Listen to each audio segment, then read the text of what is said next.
দেখছেন Kolkata TV digital. আমি অরিত্র রয়েছে আপনাদের সঙ্গে। একটু যুদ্ধের আপডেট আপনাদেরকে দিই। ডোনাল্ড ট্রাম্পের বেশ কিছু কীর্তিকলাপ সামনে আসছে, সেই সমস্ত আপডেট নিয়েই আপনাদের এই ভিডিও।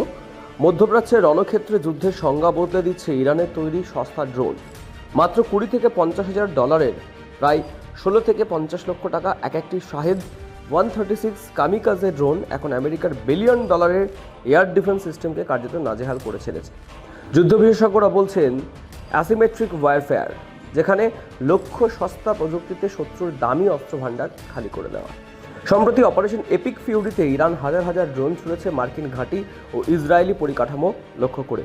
সমস্যাটা ড্রোনের ধ্বংস ক্ষমতার চেয়েও বেশি এর খরচের অসামঞ্জস্যে। এক একটি 50 লক্ষ টাকার ড্রোন আটকাতে আমেরিকাকে খরচ করতে হচ্ছে 30 কোটি টাকার প্যাট্রিয়ট বা থাদ মিসাইল, অর্থাৎ অনুপাতটা প্রায় 1:200। দীর্ঘমেয়াদী এই বিপুল খরচ মার্কিন সামরিক ভাণ্ডারে টান ফেলতে পারে বলে আশঙ্কা করা হচ্ছে। অনেক আগে থেকেই এটা করা হচ্ছিল। আর এই পরিস্থিতি সামলাতে আমেরিকা এখন ইরানের কৌশলেই পাল্টা লুকাস নামক সস্তা ড্রোন তৈরি করেছে। পাশাপাশি ইউক্রেনের যুদ্ধক্ষেত্র থেকে শিক্ষা নিয়ে নতুন আশার আলো দেখাচ্ছে স্টিং ইন্টারসেপ্টর ড্রোন। মাত্র 1 থেকে 4 লক্ষ টাকায় তৈরি এই কোয়াডকপ্টারগুলি 300 কিলোমিটার গতিতে ধাওয়া করে ধ্বংস করতে পারে ইরানের শাহেদকে।